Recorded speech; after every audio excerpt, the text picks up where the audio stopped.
I now hand the conference over to Mr. Chetan Parmar, Head IR at South Indian Bank Limited. Thank you, and over to you, sir. Thank you. Good afternoon to all. A very warm welcome to South Indian Bank Vision 2024 conference call. Myself Chetan Parmar and handle the investor relations for the bank. I hope everyone is doing good and keeping themselves safe during this pandemic. The Vision 2024 presentation is uploaded on the stock exchange and company website. I hope everyone has had a chance to look at it. I am joined by my colleagues, Mr. Murali Ramakrishnan, MD and CEO, Mr. Thomas Joseph, EV Operations, Mr. Sanjay Sinha, Head Retail Banking, Mr. Soni A, Head Digital Banking, as well as our CFO, Ms. Chitra H. We would request the participants to restrict their discussions to Vision 2024 document. I now hand the conference to Mr. Murali Ramakrishnan, MD and CEO. Thank you, and over to you, sir. Thank you, Chetan. Good afternoon, ladies and gentlemen. We hope that you and your family are safe and healthy. We have uploaded a presentation on our website today in which we have attempted to articulate our strategy, which we endeavor to execute over the next 3 years. Over the last 10 years, South Indian Bank has gone from strength to strength, growing by 4 to 5 times on parameters like total business, advances, deposits, NRI deposits, and operating profits. We have done well in retail banking, mobile banking, and digital. My colleagues in South Indian Bank are young and vibrant with an average age of 32 years, with more than 50% of them professionally qualified. We are also proud of the fact that 50% of our colleagues are women. Having said this, I must also acknowledge that in the recent few years, the bank has faced some headwinds, especially on the asset quality front, driven by corporate slippages and the bank's financial performance. Slow growth in economy during FY 19-20 and the pandemic during the current year have also not helped the asset quality. Over the last few months, I have been spending time with various teams at South Indian Bank across business units, risk management, and operations to understand our current position and outline the strategic focus of the organization going forward. I am glad to share with you a plan of action. We have identified a 6C strategy for the next 3 years with a mission of profitability through quality credit growth. Let me start with the first and most critical C, capital. We have shareholders' approval to raise rupees 1,250 crores through equity and debt. As updated in our Q2 2021 results call, the equity capital will be raised in multiple tranches. The first tranche will be to strengthen the balance sheet, and the balance tranches will be for growth opportunities. The bank has appointed a merchant banker for advising on capital raising activity.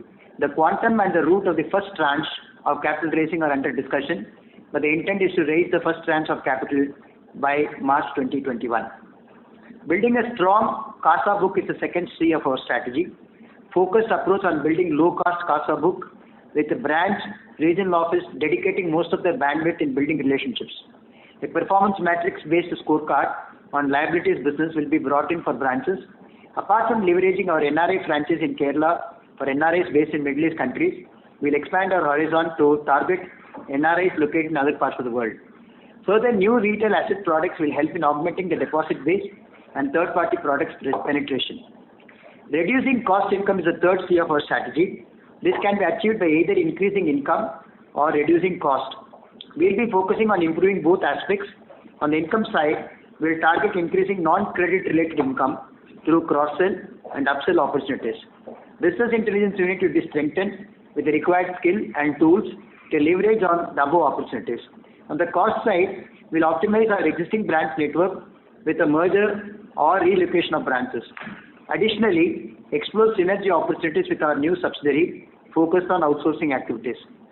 Extensive use of our technology expertise to bring efficiencies and improve productivity.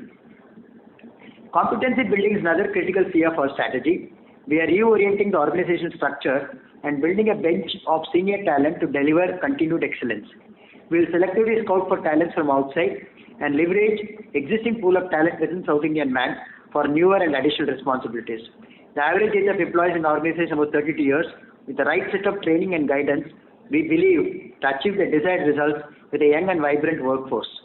We will use tools such as DNA anchors for talent identification, and revamped ESOP programs. Customer experience is the fifth C. The bank will adopt a phygital approach at branches with personalized services for legacy customers and complete digital avenues for next-gen customers. Over the past 2 years, bank has streamlined customer journeys and process automation, leading to multiple awards. Simplicity, ease, personalization, transparency, and quick tax are the few virtues where the bank will continue to strengthen service standards. We'll provide a host of personalized and innovative in-house products and third-party products from industry leaders to suit the customer requirements. Compliance is the foundation of our strategy. Compliance will be the core across all domains of banking activities, right from sourcing through the entire life cycle. The focus will be on adherence to the highest integrity standards. There will be zero tolerance for internal and external frauds. Coming to our asset strategy, we'll continue to focus on lending to retail, MSME, SME, and agri business with a calibrated approach for lending to corporate. On the retail side, our approach will be to build a granular portfolio with a mix of secured and unsecured products. We have drawn plans to launch new products in phases and improve the efficiency of the existing ones. The first set of revamped and new products will be launched starting from first quarter of FY 21-22. In the SME MSME segment, we have created two sub-segments, micro and small enterprises with a turnover of up to 100 crores with a ticket size of average ticket size of about 1 crore. Small and medium enterprises with a turnover of more than 100 crores but up to 250 crores with an average ticket size of rupees 8 to 10 crores. As far as agri business is concerned, we are working on beefing up our micro and agri lending, including gold loans, through our strong distribution network and years of experience in these geographies. In corporate lending, we'll have a calibrated approach with a focus on building high-rated quality book with the approach of building ecosystem through cross-sell of treasury, retail, and SME products. The average ticket size will be around rupees 25 crores. At the same time, we'll continue to service our existing borrowers with a good track record. My near-term priorities are as follows. Share the vision, strategy, and goals with each employee through meetings. Beef up the management team with the talents from inside and outside. Declutter the branches by bringing in a cluster level layer and also enabling them to focus on business and new customer acquisitions. Create a robust operations team ably supported by a strong technology platform. Revamping credit policies with focus on quality. Improve underwriting through training and models developed through experts. Build strong analytical tools for robust reviews of portfolio and tweaking of policies. Improve collections through infrastructure and analytics. Managing NPA through focused recoveries. Driving efficiency through rationalization of branches and ATMs. The medium term, I will be focusing on training and competency building across layers through e-learning, classroom training, and expert sessions. Launch various asset products in planned and phased manner.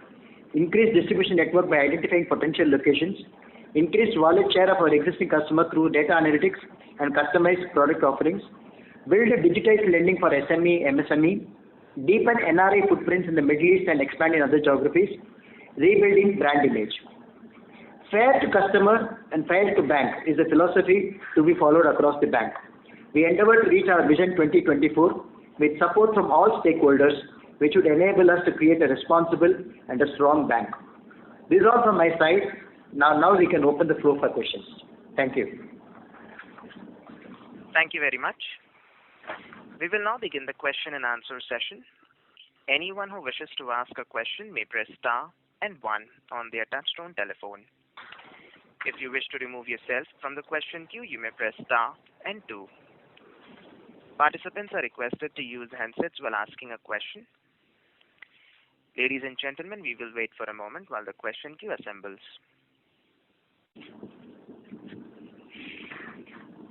Reminder to the participants, anyone who wishes to ask a question may press star and 1 at this time.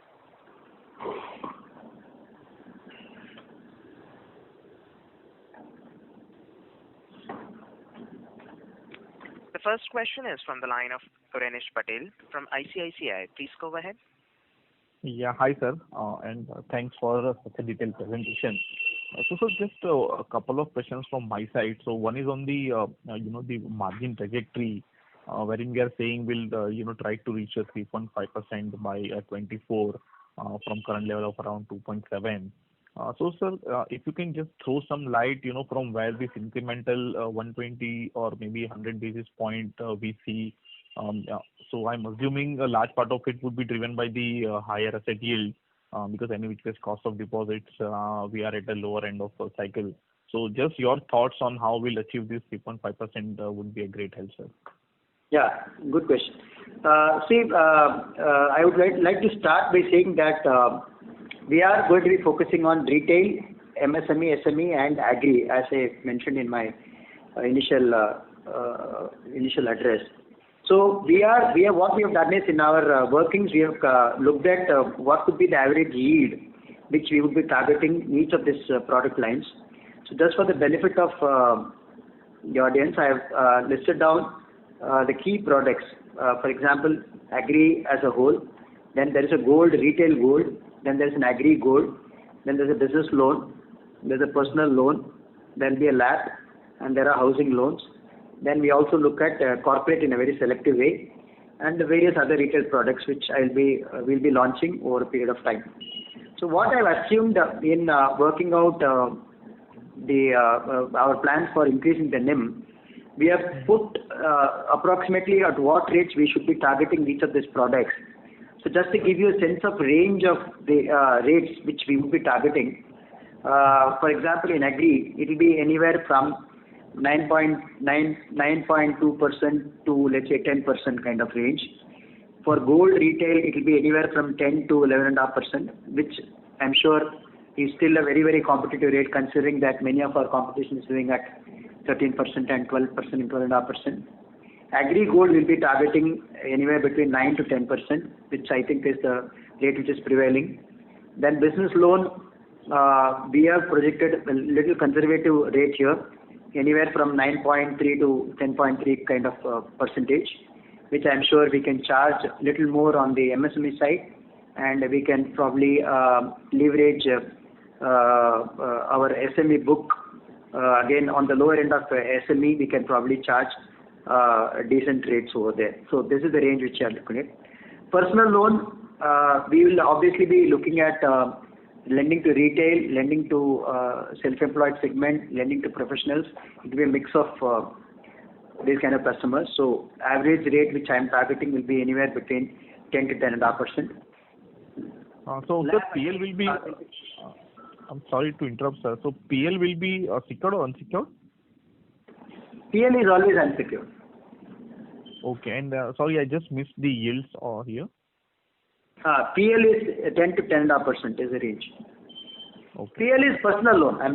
So therefore unsecured only. PL is always unsecured. Yeah.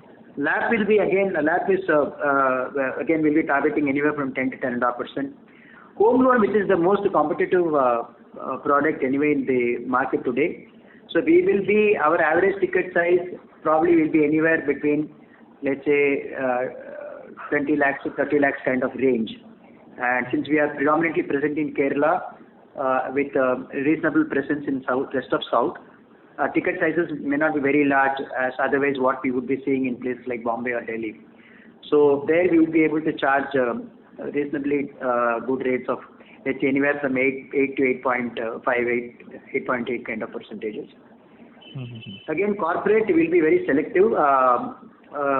Therefore, we'll be doing it on a need basis, and all other retail products will be anyway targeting in the range of, let's say, 10% on an average. So overall, the rates which I had mentioned these rates are pretty much reasonable rates, considering the present rate at which these products are lent in the market. Given that our focus is going to be on quality, we'll be obviously working on an overall average IRR with wherever we need to dilute a little bit on the rate for acquiring very good customer, we'll be able to do that. That's the broad range which I am looking at. Yes, sir, I just missed the yield on the corporate book. It will be anywhere. See, we are corporate book, as we are not communicating it as a strategy. What we are planning to do here is that existing corporate customers who have a excellent track record with us, we will continue to service them, and whoever we are acquiring by way of new customer, it will be most predominantly in the area of mid-market to lower end of the corporate.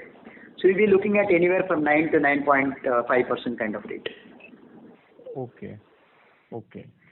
So, sir, just a follow-up on this. So, of course, so we'll be revamp or maybe modify our existing underwriting process.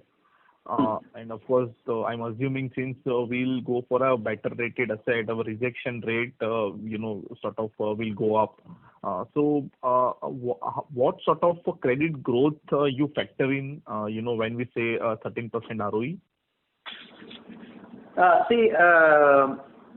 First to answer to your first part of the question, if we continue to source the same segment as we have been doing all along, yes, I agree with you that there could be a lot more rejections. But what we intend to do is, once we formulate policies and once we formulate strategy for each of these business lines, there will be a strong communication going to the teams which are going to be involved in sourcing such customers.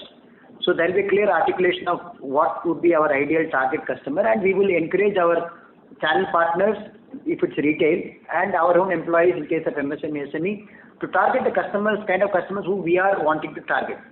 So with, I think, sufficient training, we don't expect them to be sourcing the same way as they've been sourcing all along.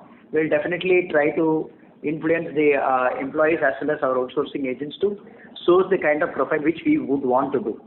Therefore, I don't really believe that we will have too much of a rejection. Of course, that change from existing behavior to the new behavior will take some time. So in that respect, we have factored that our growth, which we are targeting in the initial few months, will be much lower than what we would probably look at on a steady state basis. So we are looking at, for agri gold kind of products, we are looking at a growth of anywhere from 12 to 20% kind of growth. And retail gold will be looking at, we are showing good growth as of now, so we'll be looking at 30 to 35% kind of growth. Products like housing loan, etc., we are factoring very low growth till year ended March 22, because we expect the revival from COVID is expected to happen from 1st of April. So this year, fourth quarter might see some bit of growth, but real growth probably will start seeing it only from first quarter of next year. So March 22, year ended March 22, we have projected fairly subdued growth for products like housing loan. Also, we should remember that these products actually have the maximum competition anyway in the marketplace. Whereas products like PL, etc., where we are not present or very present in a very minuscule way, obviously we are looking at doubling in the first 2-3 years because the base is too small. That's the way we have projected our various businesses. So blended basis, it should be between 10 to 15% range? Correct. Yeah. Maybe you can say March 22 year ended March 22 will be between, let's say, 10 to 15% kind of growth. Hopefully, if things become better in 2023, we are targeting about blended growth about 20%. And that is supposed to prevail for years going forward. But we will obviously, these are plans drawn considering the present situation. We will definitely take these numbers as we go along. Got it. So just a last clarification.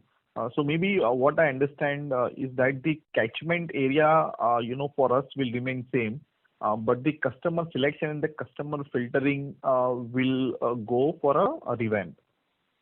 Not only that, even if you look at retail, the presence of this bank in retail, as I'm talking to, is almost insignificant. The way we are factoring retail asset growth by really focusing on products like housing loan, PL, etc., there will be a host of new customers who will be coming in, and we are also looking at retail being a vertical structure, like the way some of the large retail banks have built their portfolio from scratch. That's the same model which we are planning to pursue. Therefore, we believe that the catchment area will be far more for retail asset products, where today we have very insignificant presence, and today the sourcing also is happening through branches, which I'm sure you will know that in a branch when so many products are getting targeted, obviously there is very less time for a branch manager or anybody in the branch to really go out and seek the kind of customers who would want to target. Whereas if it's a vertical structure like what we are planning to do in retail asset, with a kind of outsourcing team which will be sourcing for us, we can precisely target the kind of customers we would want to onboard. Whereas products which actually typically do well in the branch structure, like gold, like MSME, SME, where there is a very clear geography identified for the branches, given the restructuring which you are doing in the liability structure, both in the branch as well as in RO, and with a new layer which I mentioned about, cluster layer coming in between branch and regional layer, there will be a lot of time available for the branch manager to focus on building business.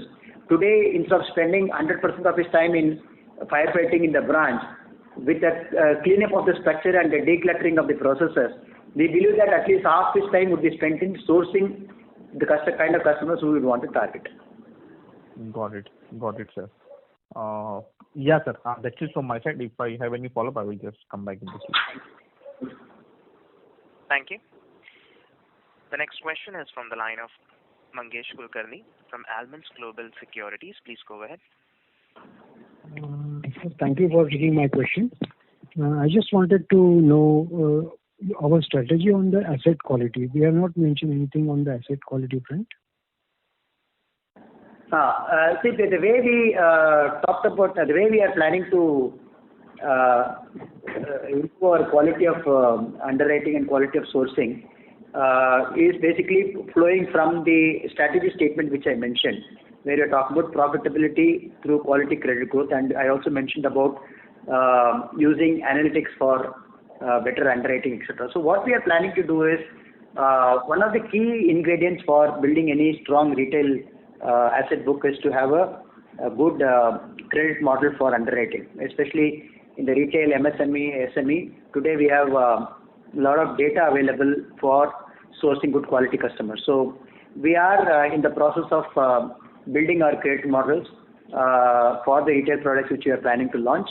And with those credit models and with the kind of portfolio review tools, portfolio management tools like drawing of vintage curves and tracking the quality of sourcing with a month-on book on x-axis with delinquency and the y-axis, we can actually target whatever is the ideal vintage curve which we would want to chase.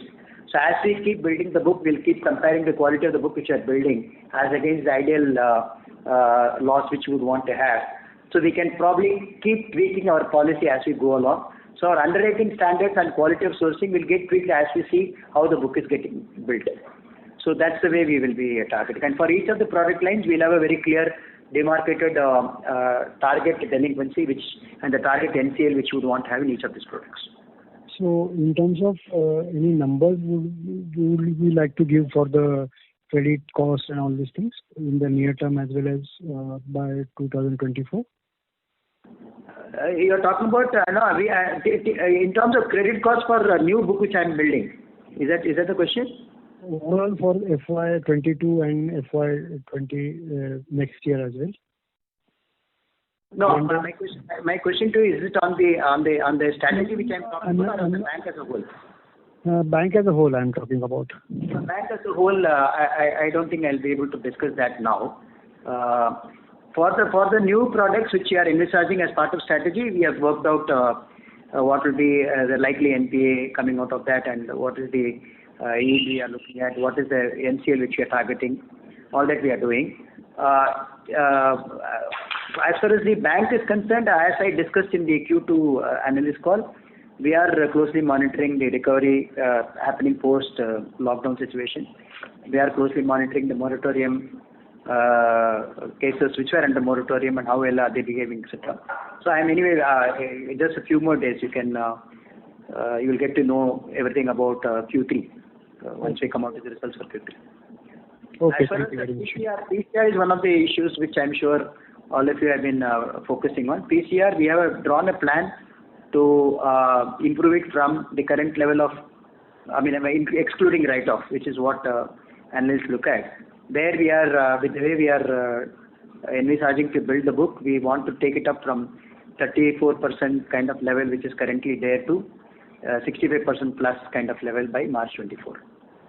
Okay, sir. Thank you very much. Thank you. Thank you. The next question is from the line of Saket Kapoor from Kapoor and Company. Please go ahead. Thank you, sir. Thank you for the opportunity. So my question to our MD, sir. So as per your pedigree from where you have been an ex-ICICI banker, what are the key areas, sir, where improvement is needed to improve the image and build shareholders' value for South Indian Bank? It is quite clear that going forward we are coming up with a share sale issue, and these projections are somewhat giving us that direction which will be placing towards your forward investors, the investors who would be joining. But what about the investors who have lost a lot of value over the years? So what are the key changes that you are key changes in the systems you are trying to build going forward so that shareholders' value can be created? I think the entire effort in drawing up a strategy plan is to basically look at the areas where the bank currently is not doing well, what we need to do to really improve the performance of the bank in all those areas. So this is what we have identified as a strategy statement, and also the building blocks which will help us to reach the strategy statement, which I mentioned about the 6 C's, etc. So the entire effort is basically to take up the performance of the bank from the current level to a significantly higher level, for which we have envisaged what kind of products to come up with, what kind of processes to follow, what kind of tools can we make use of, what kind of employees competency we need to build in, what kind of philosophy with which we should engage with the customers, and all those are spelled out in the various C's which I mentioned about. So what I believe is, while I completely acknowledge that the shareholders might have lost money, or they indeed have lost money, they are looking at probably the price at which they would have bought or the price at which they would have taken part in the rights issue, etc. in the past. But I think the best thing which I can do is to make the bank perform better in the days to come, in the years to come, so that there is a inherent value seen by both the existing investors as well as the potential investors who will be coming into the bank, which I believe will be reflecting the true worth of the bank. Today, as we are talking, despite the book value being quite high, close to 30 rupees for stock for this bank, where the face value of the bank share is only 1 rupee, you know that it is clearly not enjoying the kind of discounting which it should be enjoying. Clearly, that probably has got to do with the way the bank probably has been communicating, or the bank has been perceived, not communicating, so the bank has been perceived by the set of investors. So I think it's my endeavor to make the plans available and known to everybody, and B, following that up with a performance which would probably back up or support the kind of plans which I'm sharing with. I think with the consistent performance and with a good intent to really take the bank to the next level of performance, I believe it's just a question of time before new investors as well as existing investors start seeing value in the stock. So one way is to look at what can be done to rectify the situation of existing shareholders. I think the best thing which can happen to them is actually to create value in the stock again, which would hopefully help them to see much higher value for the stocks they hold. And of course, to make the bank really exploit the new opportunities coming, for which they certainly need capital to be raised, which can come from institutional investors or from existing shareholders. Maybe we can envisage in what form and in how much quantity we would want to raise future capital needs of the bank can be decided depending on how well the plans are panning out. And so that's the way I'm looking at it. Right. So because when we look at these incumbents, not to mention people like Bandhan Bank and others, and the way they have serviced the lower strata people of the lower people at the pyramid to bring them up, and the default at those levels remaining so low, and we servicing the corporates and those people defaulting every now and then. So, sir, this definitely puts a question mark on the ability of the management to execute the business plans as per the banking norms. So, sir, how should we investor believe that whatever you are trying to express today holds ground going forward 3 to 4 years down the line? But, sir, my point of pessimism is clearly reflected on a market for a bank having a market cap of 1,600 crore.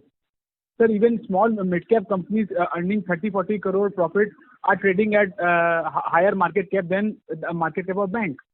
So it is highly what to say. People are pessimists, and it would take drastic measures to improve the image going forward. Had not that been the case, the stock would not have been trading at levels which it has been trading consistently over a period of time, destroying lot of wealth for all categories of investors. Right. No, I think let me just take your observation straight into two parts.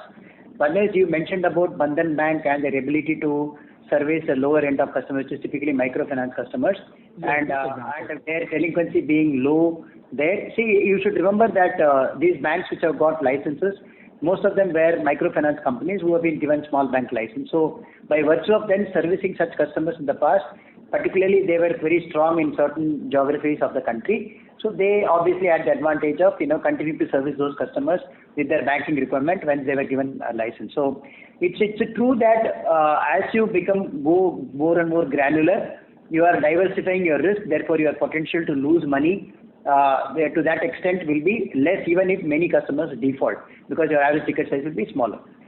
So this is true for any small bank, and this is true for even banks, larger banks which have grown their retail book in a much larger way compared to their corporate book.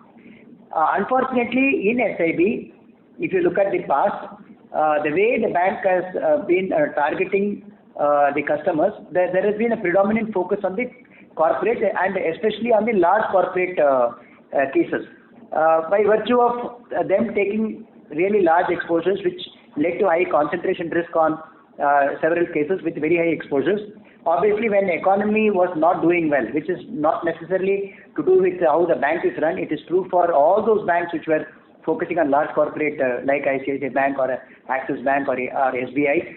All of them were hit because of the general slowdown in the economy during the phase of 2012 to 2016-17, when many of the project lending as well as large corporate cases have gone into difficulty. And rightly so, this bank, which has been focusing on showing good growth rate of advances by doing lot of large corporate cases at that point in time, also suffered the same fate. So what is the way out for a new incumbent like me? I need to correct the wrong which has been done in the past, which is wrong when I say the unfortunate situation of lending to large corporates at a level which is disproportionate to the size of the bank. I need to correct that. Therefore, I am clearly saying that I'll not focus on large corporate cases. I will restrict the ticket sizes not more than 25 crores as far as my corporate banking strategy is concerned.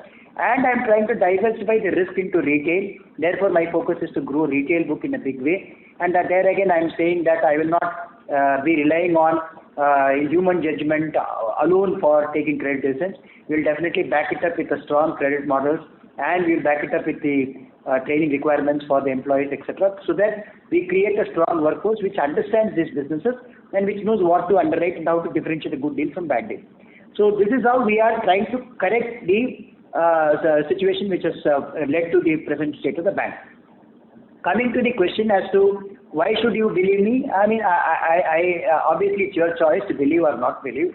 I can only go by what you should see my credentials, what I had done in the past, and what I am articulating now, and whether you are able to see coherent logic in what I am saying, and whether the facts which I am trying to back it up with, do they make sense? Does it all really, can it all really lead to the end result which I am targeting?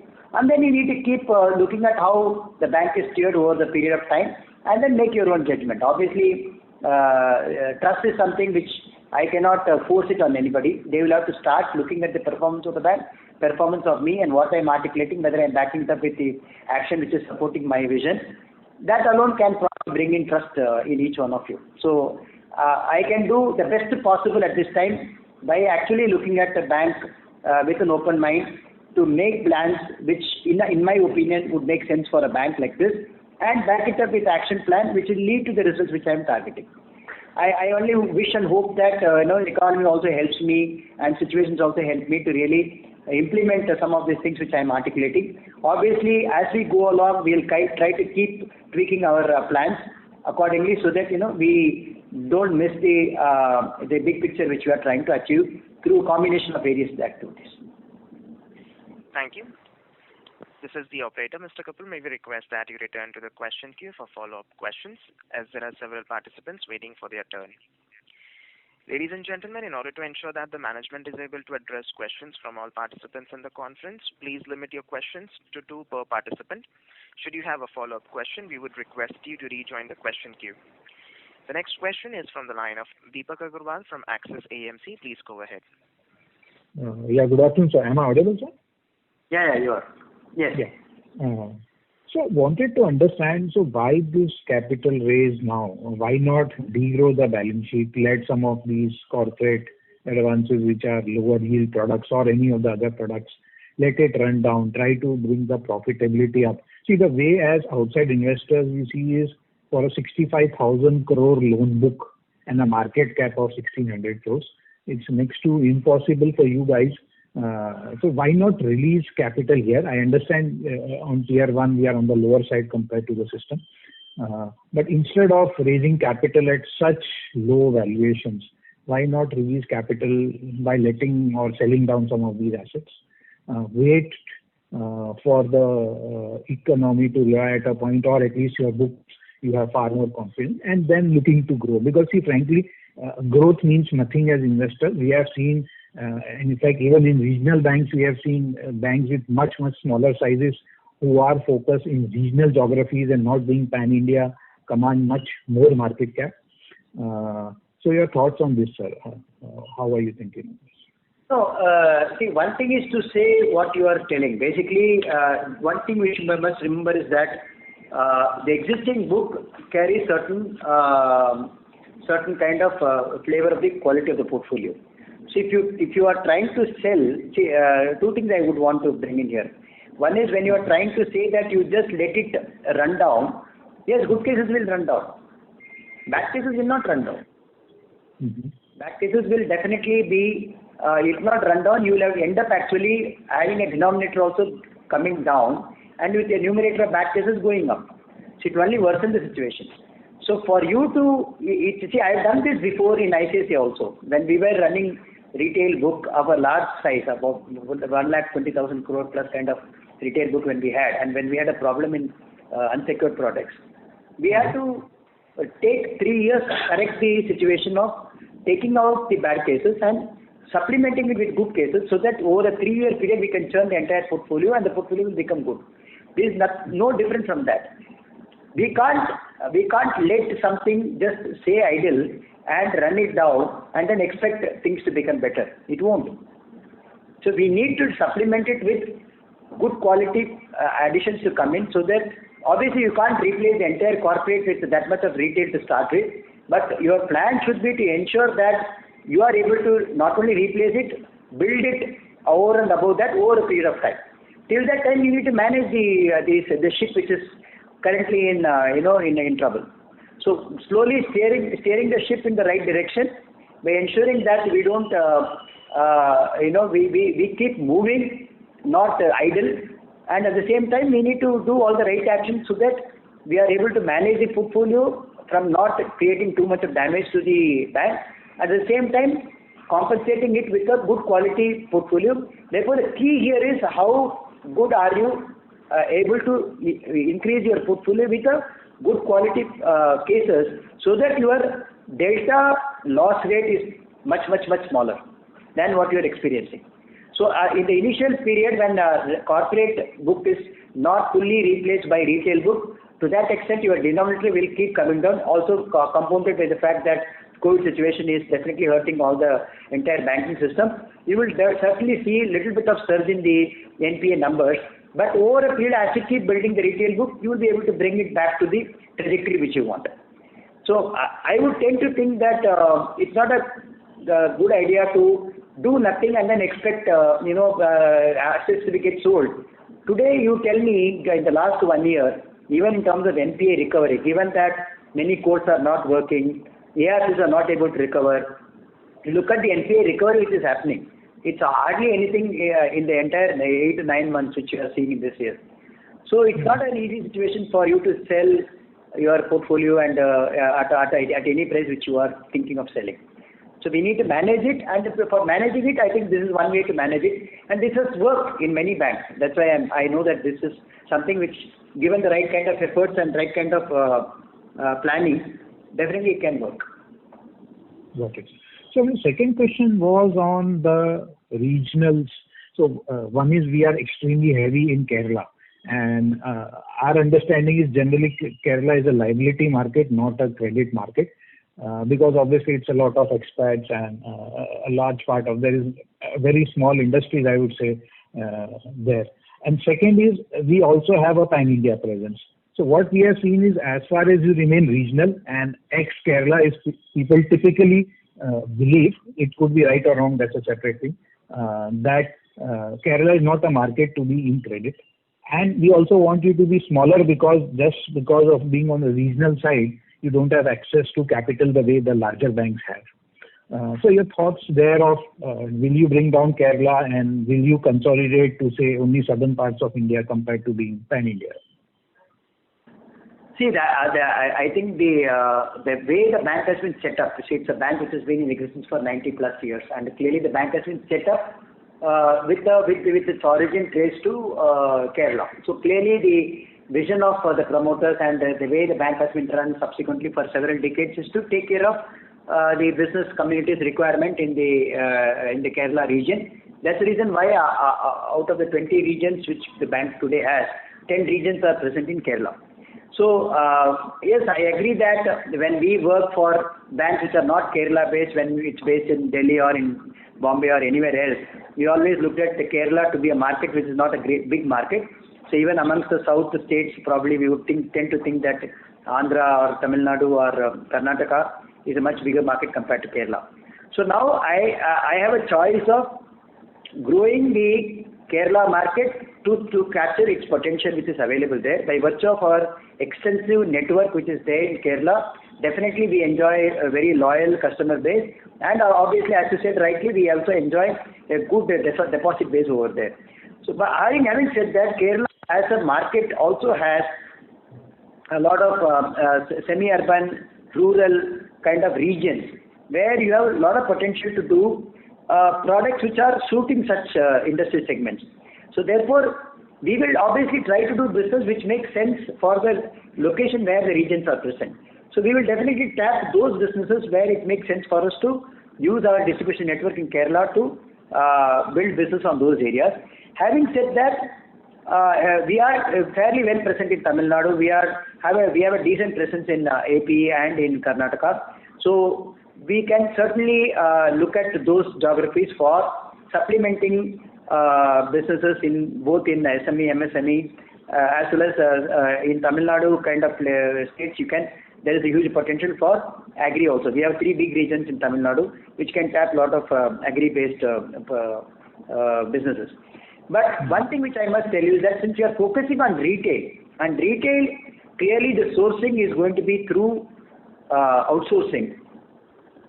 So long as we have a network of our channel partners and network of people to manage those channels, and we are able to process those requirements by using advanced tools, frankly, I am not restricted by Kerala alone for my retail market. When I am looking at home loan, for example, there is nothing which stops me from having let's say, a hub in Bombay and having a credit hub in Bombay for processing my proposals, and having a credit guy sitting in my Bandra office to clear proposals which can probably take care of the entire West requirement. So I am not restricted in that sense by virtue of my limited presence in those geographies. The presence I have is good enough. Only thing is we need to manage those channel partners. I mean, whether it is in ICICI or in Axis or any of these large banks also, the retail businesses which are run with outsourcing teams to source for you, there are things which you need to do quite well to ensure that those channels understand exactly what you want, and those channels are really working for you, so that you get to see the good leads which are coming to them. Otherwise, you will always be in the periphery, and obviously the best of the deals will go to the large banks, who might give them higher payout or whatever, and then we probably might be getting the leftover ones, which may not be in the good interest of the bank. Therefore, we need to play it the way I'm envisaging. We tap what is available wherever we are present extensively. We'll tap all those businesses with the quality in mind, and whichever businesses which I am planning to ramp up or launch, we will ensure that we put the right infrastructure to back it up with analytics, with the collection, and with the credit, and with the kind of agents who will be sourcing for us. I believe we have the right ingredients for building a good portfolio in those locations. Great, sir. Thank you so much. Thank you. Thank you. Thank you. The next question is from the line of Gautami Desai from Chanakya Capital Services. Please go ahead. Yeah. Hello, sir. Sir, you said that you're open to raising capital, and it could be non-rights as well. So previously, I remember that management had made such attempts, and then Mr. Matthews, held it on. I mean, he did not do it.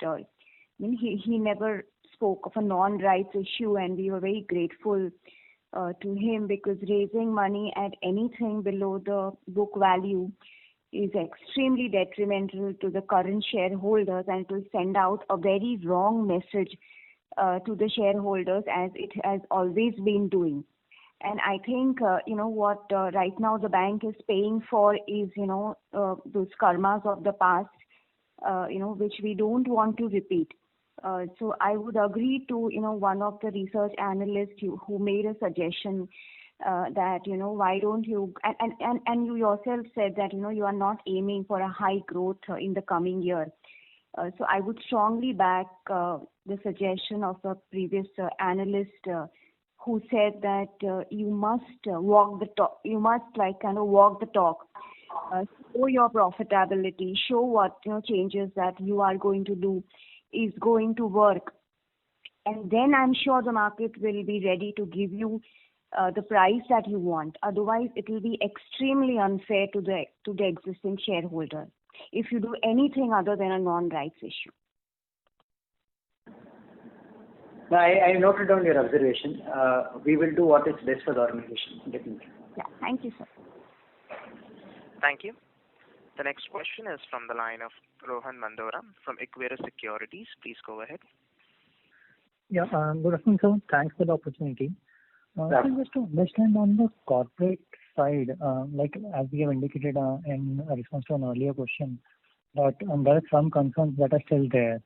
So as we are targeting, say, 2024 ROAs of close to 1%, when do we expect the stress in that portfolio to be over, or maybe the profitability in that portfolio to normalize?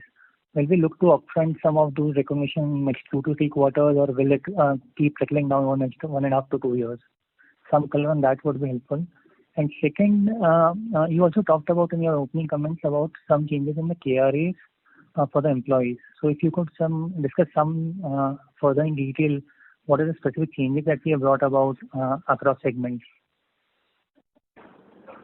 No, the first question is with respect to corporate portfolio. We have been actually reducing our corporate portfolio from as high as 48% of our book to currently it's about 25% of the book. So, and we are clearly not targeting lumpy corporate deals. And even in terms of focus on corporate, as I mentioned, it will be very selective focus of building corporate book.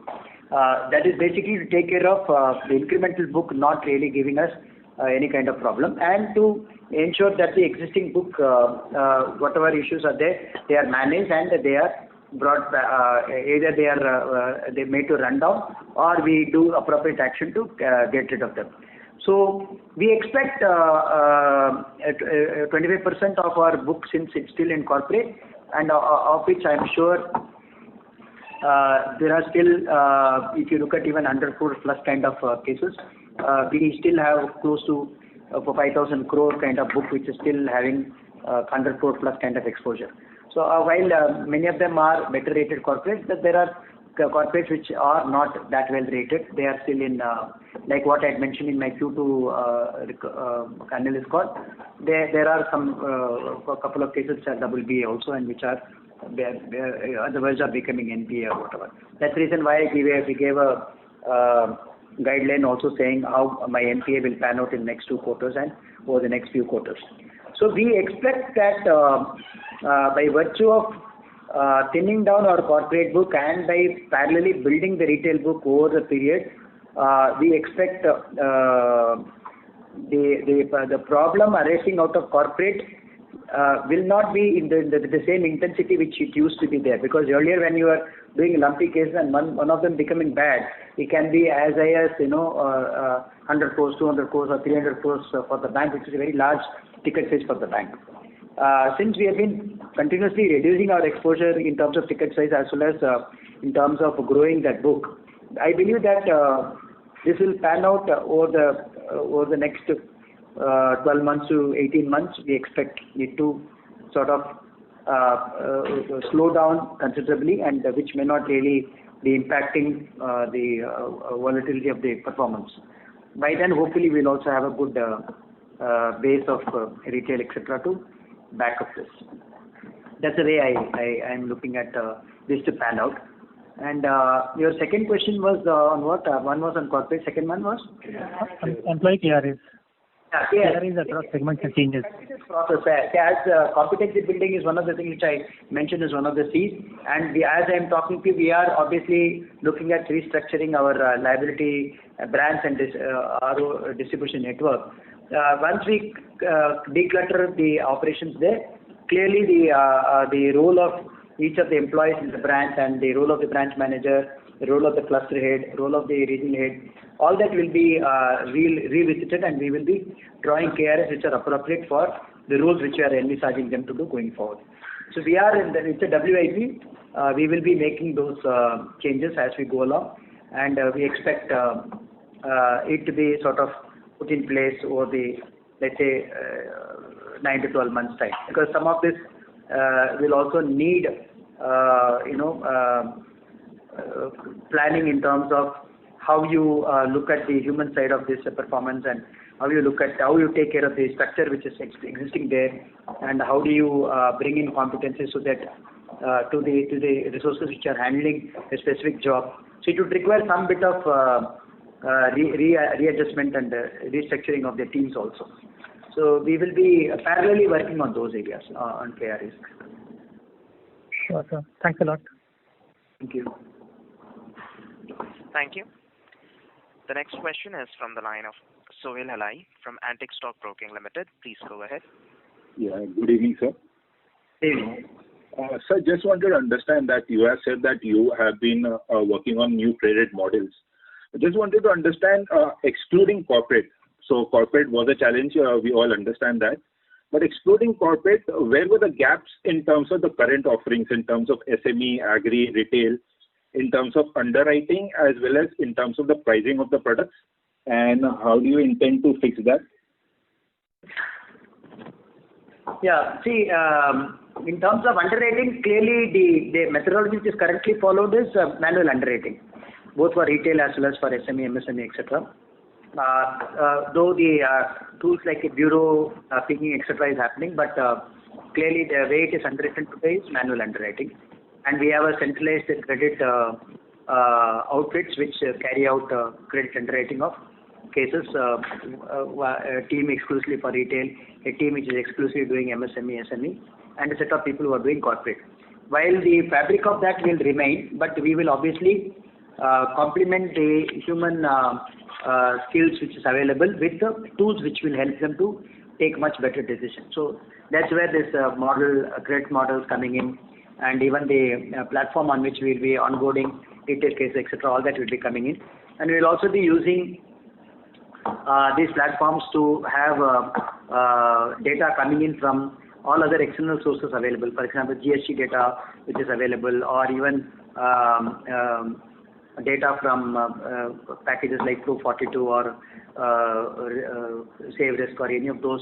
We can make use of those tools which are available in the market today to strengthen the quality of underwriting which we do. And obviously the underwriting obviously has to be done on a well-written policy. Even the policies will be tweaked depending on who we are targeting and what kind of offerings we would want to do. So there will be a whole lot of work which will be done in the policy underwriting, in building competency, in reviewing and portfolio management, in beefing up our collection, in all those areas. So today it's there, but it requires a lot of strengthening. So that is on the structure side. As far as the rate is concerned, clearly the need is to equip the team to really price the risk which we are taking, and we will also be focusing on improving the overall wallet share from the customer by doing upselling and cross-selling. So that's another area which is getting a lot of traction, especially in this year we are seeing traction happening there. So with the right kind of partners who are offering best-in-class products, I'm sure the team will be equipped with the tools to sell good quality products for existing customers, as well as new customers who are coming into the fold of the bank. So there will be a consistent effort being made to sensitize the teams about pricing the risk, as well as monitoring the performance of the team based on the average yield which they will be getting for their portfolio. So there will be a constant endeavor to keep giving them flexibility, at the same time making them really work hard on getting higher rates for the risk which they are taking. Today probably there is a very less linkage between the risks to the pricing which probably the team was doing. We will sensitize the team with more and more analytical tools available, and with more and more credit models coming in. You will be able to also appreciate in the continuum of risk where this particular deal lies. Therefore, you can appropriately price your product so that you are pricing your risk accordingly. So if I completely understand, you are trying to bring about the transformation, or basically in terms of tweaking the entire banking, the way it works, not only the corporate, but you're launching new products as well as basically tweaking or sanitizing basically the existing products. In this, basically, how do you see the challenges in terms of employees? First, your hiring plans. What would be your hiring plans? And in terms of acceptability in terms of the employees, in terms of transforming the way old age days that they used to work, how would you actually bring that about, and in how much time could we expect it? Yeah, good question. First, in terms of looking at the talent for running these businesses. See, it's very clear that the bank has been running for a good number of years, and it's been in existence for a good number of years, and the bank has been having a workforce which is quite young. As I said in my opening remarks also, the average age of employee base is 32 years, and now I visited quite a few branches and quite a few regions, and I find that the branches have a lot of young engineers, young chartered accountants, and these are people who are many of them it's their first job, or many of them it's their they've been in the system for 2 to 3 years kind of experience. So I believe, and when I articulate to them about what I intend to do, etc., the kind of response I get, the kind of enthusiasm and energy level shown by employees, something which seem to be believed. So definitely the impression which probably few of us who were not part of the bank earlier used to carry, I would tend to think that probably we were not really understanding the composition of employees in these kind of banks.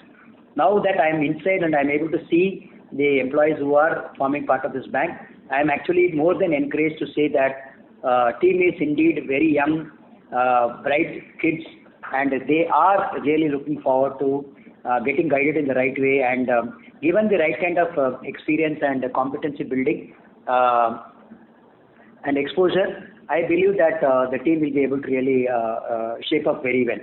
I have got the experience of working with many of the young recruits from many of the campuses in my earlier job as in ICICI in many parts of the bank, where once you take the people and give them the right kind of guidance, I'm sure they are intelligent enough to grasp what we are trying to hit at, and they, by doing it, they quickly get the expertise which is required for doing their function. So I'm going to do it in a couple of ways. One is really looking at the need for what kind of training they need, both in the functional as well as in the soft area. and I am already talking to individuals and agencies which can help us in doing training, carrying out a training schedule, so that we are able to infuse or expose them to the kind of skill sets which you would want them to acquire. And as I'm talking, we have already implemented a common set of DNAs which we would want each of the employees to exhibit, and I have done at least 3 to 4 times communication to the entire bank on the need for adopting these DNAs and how I'm going to be looking at these DNAs for not only for assessing performance but also for assessing the potential of each of the employees for giving complex and bigger jobs as we go along. And I find the response to be really very, very encouraging. So I would tend to believe that given the right kind of communication and taking the team along, I don't really expect too much of hurdle in them playing a key role in the transformation which I am planning to do. So with regard to the talent from outside, yes, now that I have had the fortune of looking at senior employees very closely, and the branches and the regional offices, wherever we believe that the talent today is not there, especially in some of the retail products, etc., by virtue of them having done retail for a very short period of time, clearly we need talent in those areas, and therefore I'll supplement those talents by identifying people from outside. In fact, we have already identified people for taking up those jobs, and some of them are on the process of joining, and these are resources who have worked with me in the past, or who have worked with me in the past and moved to many other organizations, and they have got an established track record of having done high quality work in the areas in the institutions which they are working for. So we are in the process of beefing up our talent with few talents from outside, and parallelly we have looked at the talents available within the bank in the senior management level, and we are working very closely with them. In fact, I am doing at least 2 to 3 reviews every week with all this senior team which is there, which is part of the distribution network today. So I am able to engage with them one-on-one through the various reviews, and I could see potential in each of them. And people who are today having the right kind of skill sets, both functionally and in terms of soft skills, we are looking at such people for taking up larger jobs in the new scheme of things which I am planning to roll out. So it will be a lot of opportunity for existing talent available in the bank, and with a few slots being filled with experts who will be coming from outside. And obviously the need for ensuring that the team works seamlessly and there is a good cohesive work environment. I think that's one of the important jobs which I need to do as a MD of the bank, to constantly communicate as to how I want the teams to work as a unit, stitched well together for achieving the common objectives set out for the bank.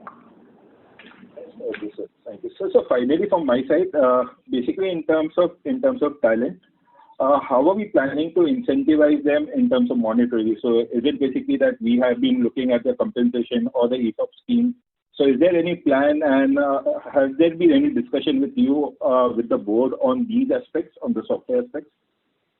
Yeah. We will definitely use all those tools available for incentivizing people.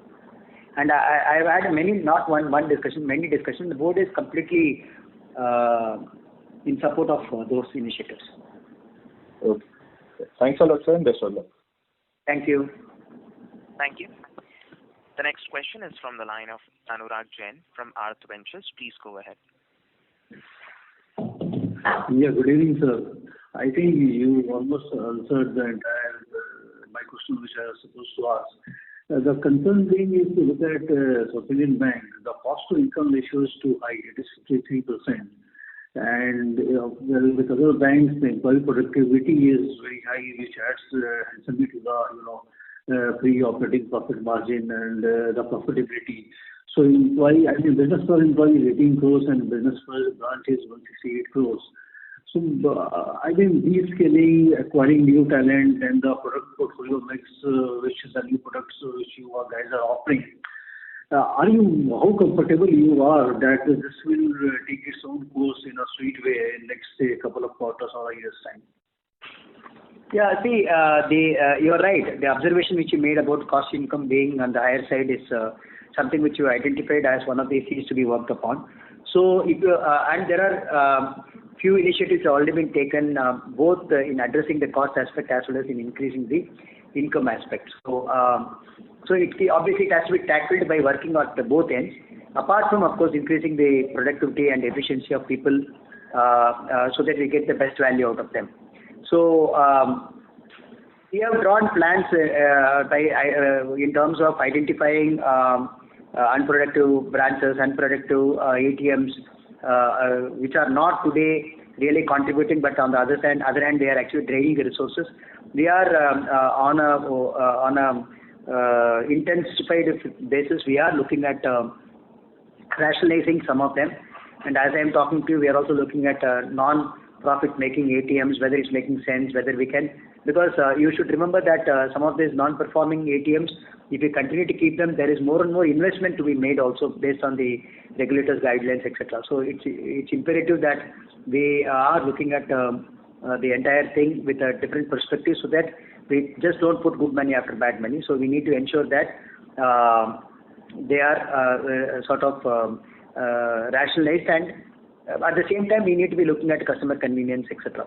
So therefore we are looking at on the cost side by rationalizing some of this, and as I am talking to you, we are practically revisiting all our costs with the existing vendors, etc. Look at the possibility of getting more value out of them for the same cost, or reducing the cost, so that we can overall rationalize the cost aspect. While we do that, the only way to increase income is to basically doing the right pricing for the products which we are offering, and differentially pricing for customers based on the riskiness, and also increasing the product suite. Apart from that, I think no bank can achieve the desired ROE just by credit alone. So you need to look at how to supplement credit income through cross-sell and upsell of various other products for the same customer, so that you are able to get a overall wallet share, which will give you good value for money from each customer. So I think all these, each of these will be attempted, and each of these will be pushed to the entire team, so that and also there is a conscious effort being made them to appreciate that we need to do something about this, otherwise these ratios look adversely high. So our endeavor is to correct it by doing these initiatives, and over a period we believe that we'll be able to work at it, and we will target to bring it down to desired level in the next 4 years, next 3 to 4 years.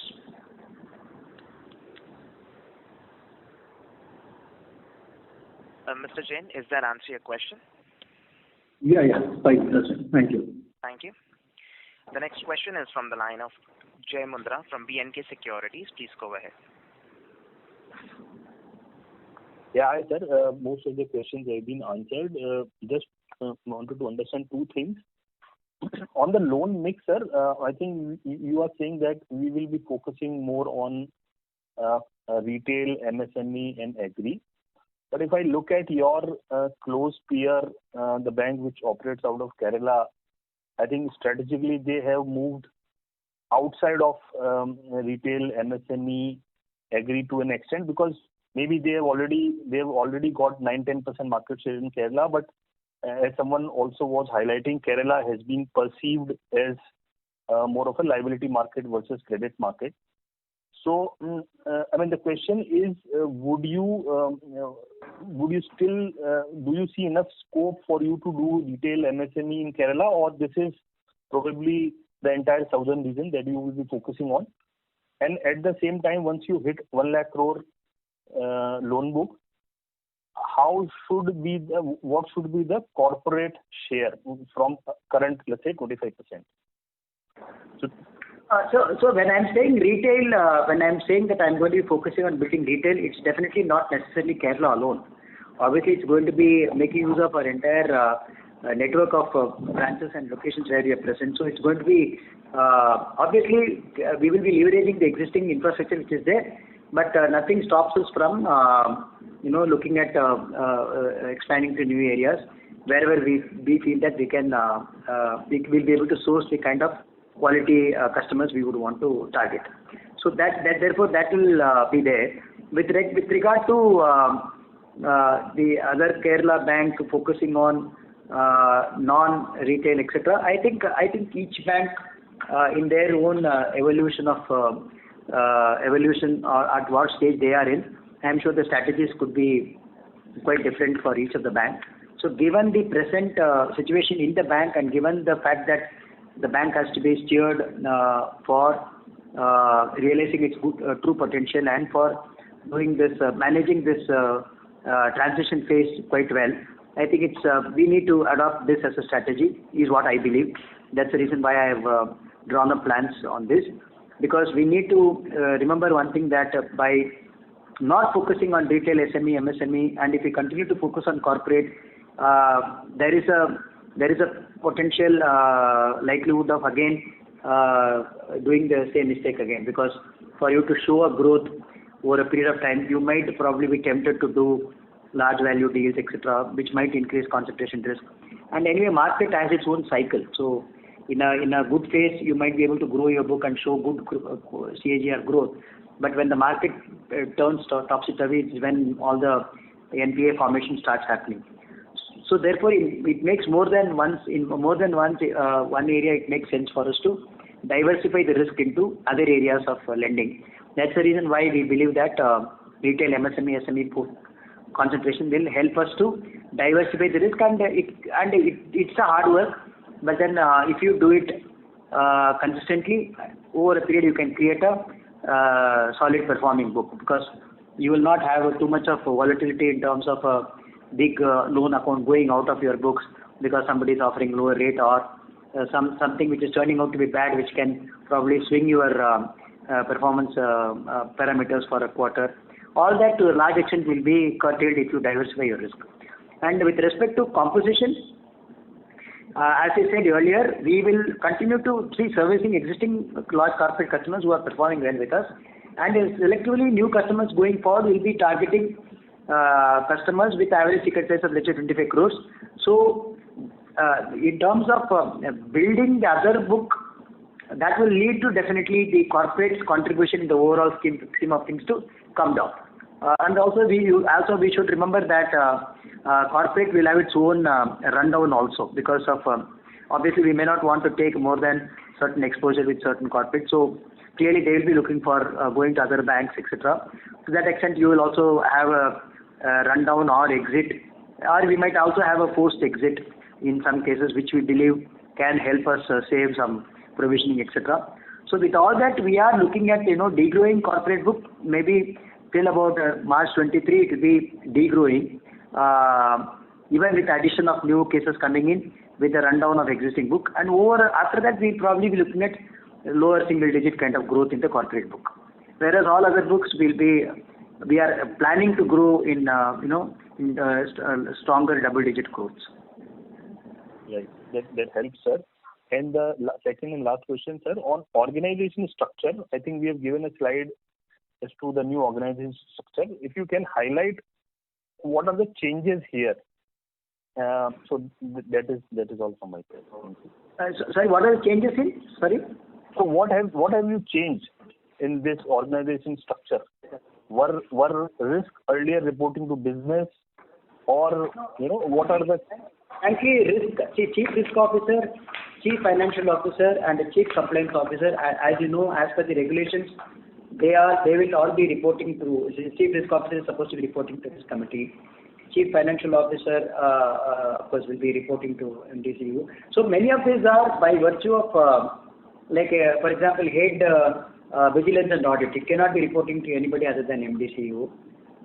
So some of these by design are obviously made to report to me, and that's how the structure has been arrived at. What is new here is clearly head sales, head credit, even this was there. Sales, earlier it used to be called operations, where some of the even control functions, etc., were also forming part of so-called operations. Sales and some of the monitoring, etc., were also forming part. Even HR was coming under the earlier operations.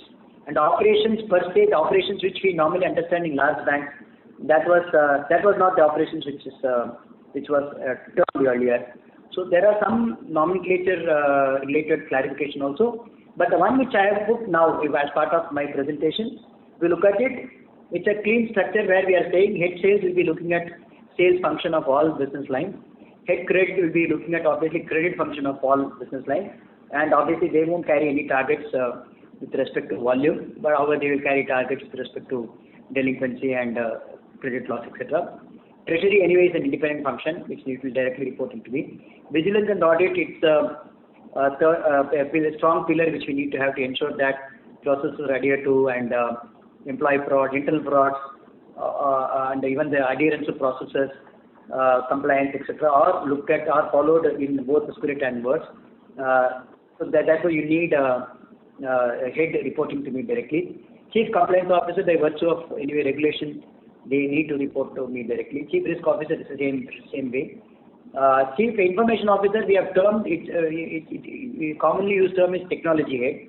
Technology head will be, we are calling it as information officer, but basically it's a technology team under which even digital banking, etc. will be coming in.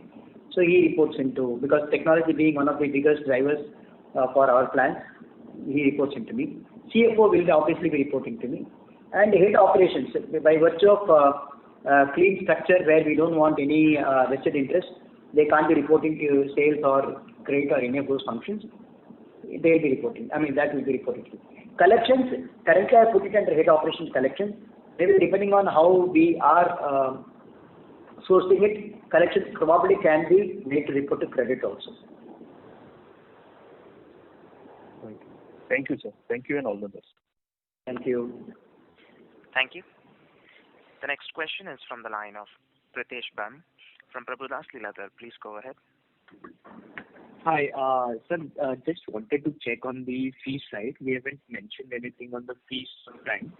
I think you mentioned to increase the income to reduce the cost to income as a number. But what are your views on the fee side? We are predominant in our retail orientation. So how do you see the fees? You're talking about the fees, no, right? Yeah, FWS, fees. Yeah. Okay.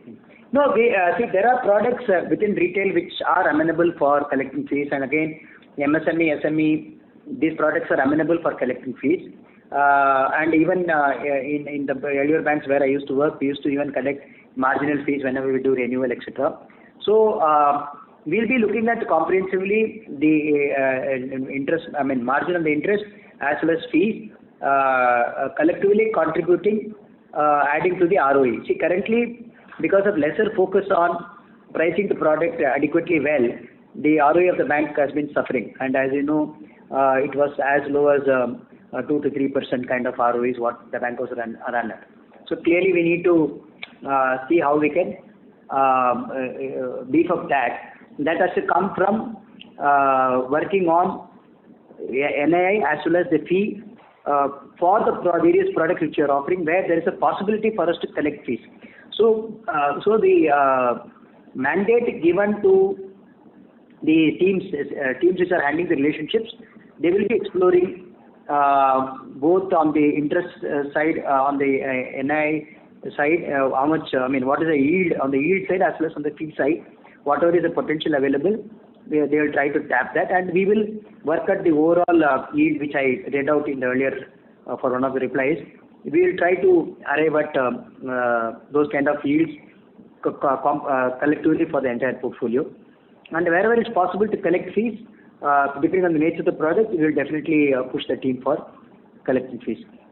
So fee income to asset, which is one of the ratios which typically is looked at, we are envisaging that to be anywhere between 0.4 to 0.6%.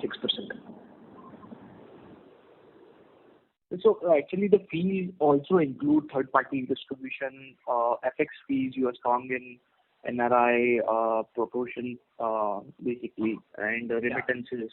So anything on that side, I think you gave an overall number, but 0.65 also looks a little distant as assets also are set to grow, right? Yeah. So we are, as I said, the traction on third party has started happening. We seem to have done reasonably well in this year, and we will continue to keep that as focus. And I also mentioned about whenever we are tapping any corporate or any SME, MSME, the income is not going to just come from credit income. We will obviously looking at cross-sell, upsell, and CASA and various other things which we can do with the customer. So we are, it's part of the plan to tie up with third-party products who are market leaders, and with many of them we are currently also working, and we have started actually seeing good traction happening in those products this year.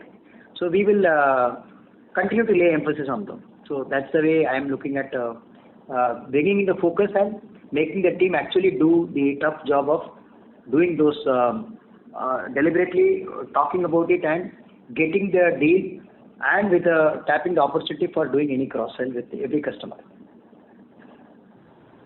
Second question was on NIM side. I think you articulated well on the yield side. That means you'll have to do lower the cost of funds, and predominantly CASA has to improve, and you've given 35% CASA ratio. So where this CASA will come from is my question, because currently the industry CASA growth is coming from either salaried, you have to be strong in salaried segment, either rate play or either asset side cross-sell to CASA as well. So how do you think you will grow on the CASA side to lower your cost of funds and improve them then? Because yields will be at a range of 8.5-9%. Correct. So CASA, see, obviously there are, we need to constantly work on ensuring that the customers who we deal with continue to keep routing their turnovers through us wherever we are part of the consortium, especially in the SME, MSME, corporate kind of cases. Whatever is the contribution of our in the overall working capital requirement of the customer, we need to demand and get the kind of routing which has happened through our account. So that will be done consciously.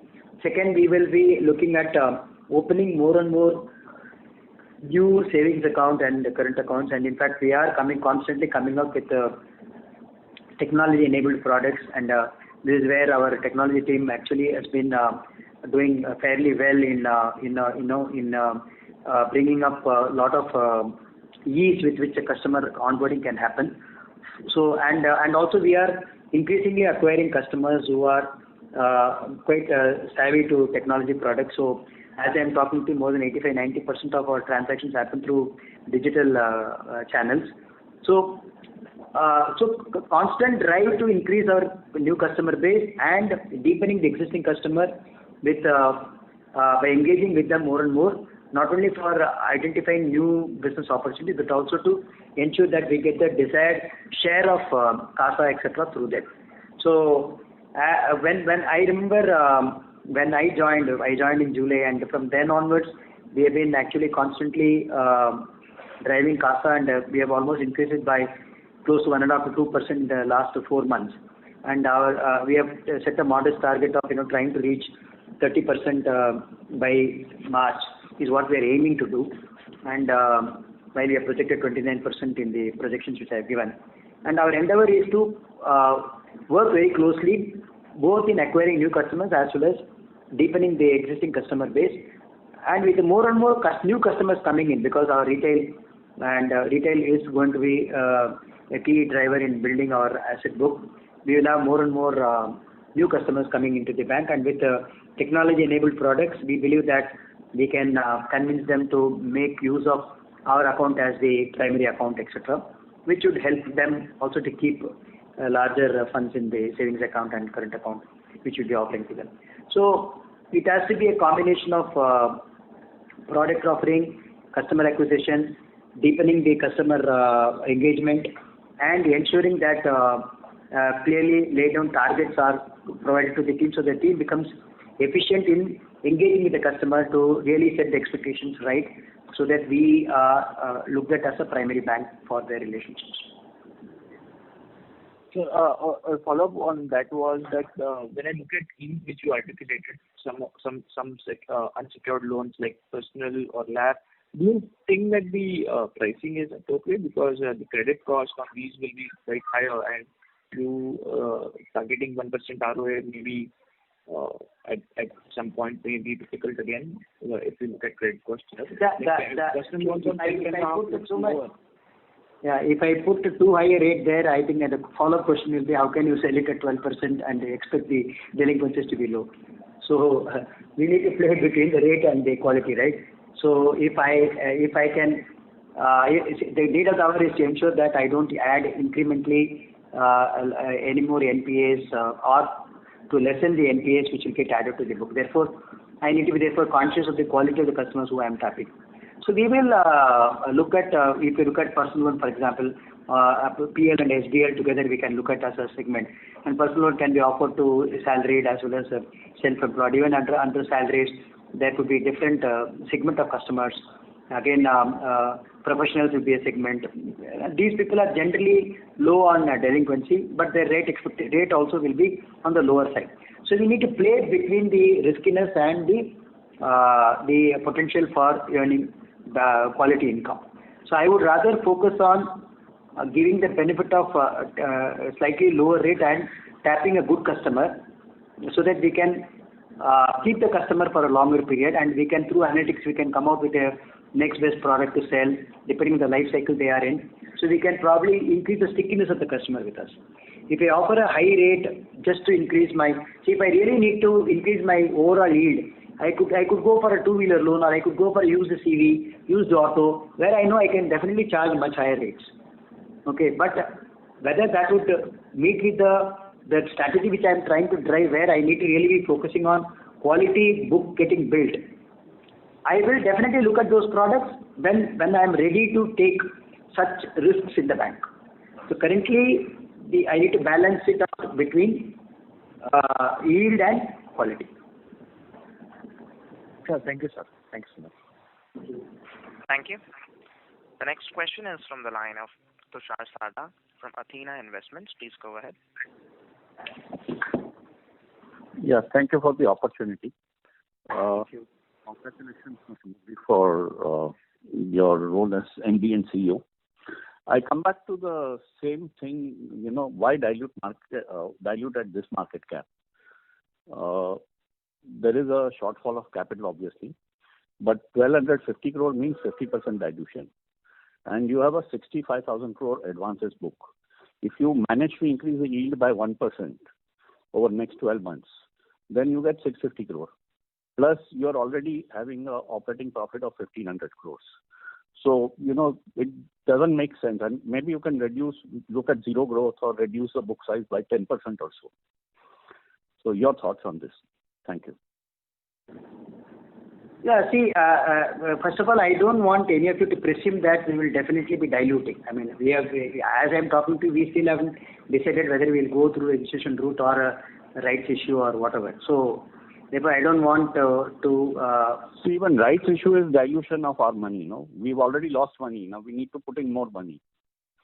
Right? Yeah, no, I'm just saying that I don't want you to have a presumption that whatever route which we are trying to do, I don't want any presumption there. See, there is a way to look at it. While I completely understand the pain of the existing investors, please don't take me wrong.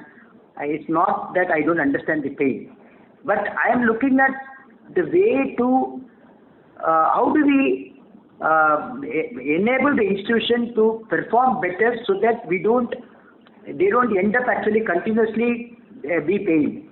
So if there is a possibility for them to experience maybe a better prospects by virtue of working in the bank with a reasonable set of strategies and reasonable sensible way of growing the bank, if there is a possibility, and if that gets recognized in the market, it's a question of time before the stock reflects the true value of the bank.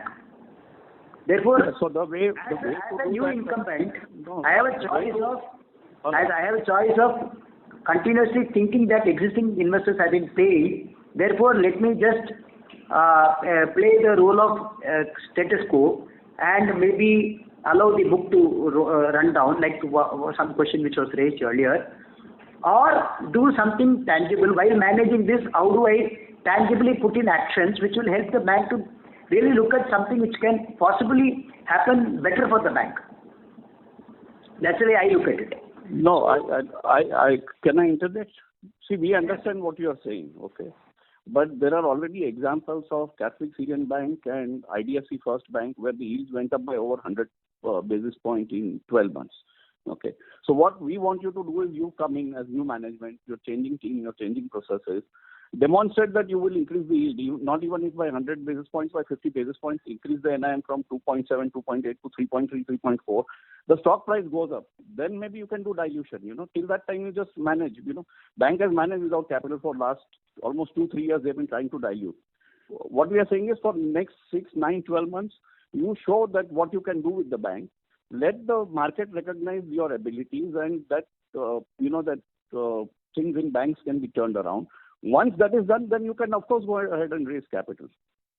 Okay. No, that's all that we are coming from. You need to look at and I have no disconnect with what you're saying, but you need to look at that the way it's managed. I'm not saying it's been managed badly, but your PCRs and capital adequacy is not comfortable at all.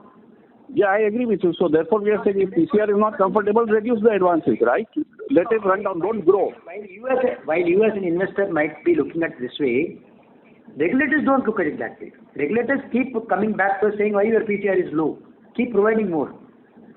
Your PCR of 34% is unacceptable, is what they are saying. You should remember that there are a lot of other stakeholders also for an institution, right? We need to play as per the requirements of each of the stakeholders. No, but if I look at numbers, your net is 1650 crores. There will be some addition because of this COVID. And you have 1500 crore operating profit every year. You provide entire 1500 crore. We are not saying no to that, right? But just show us that, the NIM has gone up from 2.8 to 3.3, 3.4. So what happens is instead of 30 rupees stock trading at 9 rupees, it will start trading at maybe 20, 22 rupees, right? And then you do the dilution. We are very happy that you come in, replace the older management, and older management with all this shortcoming, he has managed to reduce the corporate book quite substantially, right? And now corporate book is only 25% of your total thing. So it's a question of managing for 6-9 months, demonstrating that you mean business, showing us some increase in yield, and then 2.6% to becoming 3.3% in 9 to 12 months, etc. You should remember that average you are talking about the book as a whole. I understand, but that has been demonstrated by Catholic Syrian and IDFC First. If you are assuming that we are dying to raise capital because that's a real thing to do, no. We would want to do that because that's a need of the hour, looking at the stakeholders' expectations. One of the stakeholders definitely is investors. Definitely we should be cognizant of the pain which they have gone through. But having said that, I think it's in everybody's interest to make the institution stronger. Yes, so nobody is denying need for capital. The question is at what price, right? Do you want to dilute at 9 or will you want to dilute at 20? Hypothetically, since you raised this issue, I'm saying, hypothetically, let's say the bank doesn't enjoy any more of this. Let's say it continues to be at 7 rupees. What do we do? Sorry, what bank doesn't? I'm asking a question. While we work on improving NIM, and let's say we show it to 3.2, 3.3, that doesn't mean that because there is, at least to my understanding, there is no direct correlation of what the fundamentals and stock prices. Sometimes it reflects, sometimes it may not reflect also. No, it's also a question of confidence in the management. No, therefore I'm saying, then you are actually playing with a much riskier situation. See, it's very easy to sit from outside and mention something. But when you are holding the job of running an institution, we need to be really be sensitive about the other stakeholders who are also equally watchful of what you are doing. Yeah, but you have a very large pool of operating profit, right? This is the only bank which is trading below its operating profit. Even PSU banks trade at 2-3 times their operating profit. You are trading below operating profit. You please consider that. See, as CEO, I understand your anxiety to make banks stronger, but valuation also has to be taken into account, right? Even banks like Bank of Baroda and Central Bank trade at 3 times their operating profit, 2 times their operating profit. We are trading at less than 1 time.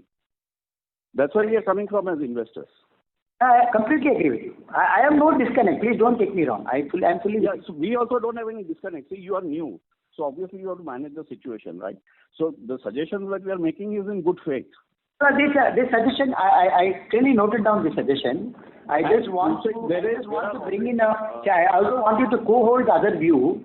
While I am co-holding your view, I also want you to co-hold the other view that there are other stakeholders who are also anxious about it. 100% agree with you. That's why we are saying that. That's a limited point I'm making. See, what RBI does is when you don't have capital is put you under corrective action, right?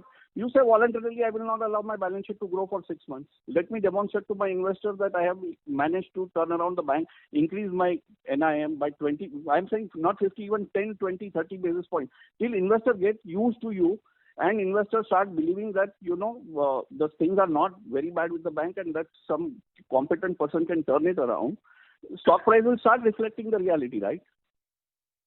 A small bank like... Just to take on, we cannot be discussing for too long. Just to take on your point, so your turnaround, you are restricted to only NIM increase. I'm saying... I'm just saying confidence in the management in some form. No, NIM increase plus many other things which you need to set out is what I'm saying. No, NIM increase is fine. No NIM increase. No, NIM first person to say that the NIM has to go up. Moment you take the NIM from 2 point, because we are again the lowest NIM. Even PSU banks have higher NIM, right? No, I completely agree with you. That's what I'm saying. So from what you are saying to what I'm saying, there is no change. There is no difference. You are saying you don't grow the bank. You just increase the NIM. Demonstrate to market that you are capable of changing the NIM. Therefore, you can transform the bank. And then market will start trusting you, and therefore the stock price will go up. Then you can, if at all you want to raise, you raise it at that time. I completely take your logic. Absolutely, sir. And see, even bank like Karnataka Bank, which is very similar to us in terms of asset quality and other things, their NIM is about 3.5%. Okay. And now if you take, how do I react to it? I agree with you. So I'm agreeing that the NIM is low. Yeah, so we need to figure out, first. And I'm agreeing that I'm going to work on improving this, and I'm already started taking action on those. Yeah. So I have no disconnect with what you're saying. But so if you've noted our suggestion, then I have nothing else to add because No. I'm really not trying to. I'm really not trying to understand what is the point which you're emphasizing. I'm fully with you saying NIM is low for the bank. This NIM should be improved. There is no disconnect there. Other banks which are similar sized banks have better NIMs. I agree to that. Therefore, we need to increase NIM. I agree to that. And I am increasing the NIM is what the new information I am giving you. I am increasing the rate of each product as I am talking to you. I am trying to increase gold loan rate. I am trying to increase agri gold rate. I am trying to increase the retail rates and corporate rates, and everywhere we are trying to negotiate, get better rates. But these changes, for it to reflect in actual NIM going up, it will take some time. Now, the choice of waiting for that to change and expect that you are not hit adversely with the deterioration in your portfolio or any of those, then you are running a risk of capital adequacy going further down and your PCR coming further down, which is not in the best interest of the regulators. So we need to be, while I understand your concern as an investor, but I am sure you also know how the situation in the banking scenario today is and how the regulators are clearly looking at some of this as an important things to watch out for. Therefore, we need to really play and satisfy every stakeholder who are looking at the interest of the bank, right? Yeah, so now let's come back to regulator. Since you mentioned regulator, what will regulator do if our PCR is low? They will say that you will be put under corrective action, right? You can't increase your balance sheet, you can't lend and all that. You put a voluntary restriction on the balance sheet, sir, for next 6 months, 9 months. That's what investors have been suggesting, that instead of growing, look at reducing the size or rebalancing the portfolio. Even if you don't want to reduce the size, rebalance the portfolio whereby the yield goes up. Okay. How do you rebalance without building an alternate to business mechanism? No, I don't run the bank, so I don't know how you will do it, but there is obviously ways to do it. Since you don't know, I'm telling you, this is the way to do. No, other banks have demonstrated they've increased NIM by... Other banks have also done the same thing, boss. What did IDFC do? IDFC is run by my ex-boss only, so I know what has happened there. I know what is happening in CSB. So we are learning lessons from them also. You don't take me wrong. I'm saying, it's very easy for you to say, just don't do anything, just keep quiet, just increase the NIM. The other stakeholders are not going to take that lightly. And we have an employee base of 8,000 people working in the bank, and the employees are stakeholders, investors are stakeholders, board is a stakeholder. regulators are stakeholders. We have other institutional investors who are also both in India and outside of India who are putting money. So we are watching. In fact, I am engaging, as I am talking to you, I am engaging with lot of existing investors and potential new investors. I am talking to all of them, and I am taking feedback from all of them. So it's whatever you are saying, it's not. Sorry to say this, it's not new to me. I'm actually. Yeah, obviously, it is not new. You are a very experienced banker. So whatever is the best is by taking all those counter views. We need to do what is best for the bank. That's where I'm coming. Obviously, sir, you are very experienced, so this will not be new, what we are saying. You've been in banking industry for 30 plus years, so we respect that. It's just that what we feel as investors. I completely understand.